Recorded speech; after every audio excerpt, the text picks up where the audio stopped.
ఏదైతే వైవి సుబ్బారెడ్డి ఇక జైలుకు వెళ్ళబోతున్నారా?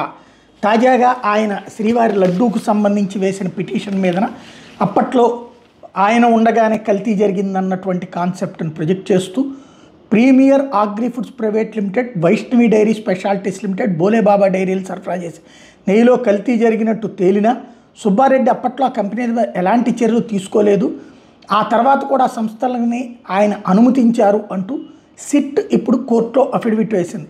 లావాదేవీల మీద అనుమానం వస్తే బ్యాంక్ ఖాతాలను పరిశీలించే అధికారం దర్యాప్తు అధికారికి ఉంటుంది అంటూ సిట్ తన వాదనను వినిపించింది. సుబ్బారెడ్డి వేసిన కౌంటర్ నేపథ్యంలో సుబ్బారెడ్డి ఆయన సతీమణి స్వర్ణలతారెడ్డి బ్యాంక్ ఖాతాల వివరాలు కోరుతూ కోర్టుని అడగటం, కోర్టు దాన్ని రిజెక్ట్ చేయటం, ఈ నేపథ్యంలో తాజాగా సిట్ వేసినటువంటి ఈ అఫిడవిట్ హైకోర్టులో కౌంటర్ దాఖలు చేసే నేపథ్యంలో భవిష్యత్తులో వైవి సుబ్బారెడ్డి దాకా వెళ్తుందా అరెస్టులు వ్యవహారము తేలాల్సి ఉంది. వాళ్ళ అకౌంట్లో కనుక డబ్బులు ఆయా సంస్థల నుంచి పడితే ఖచ్చితంగా క్రైమే, అది తేలాల్సి ఉంది.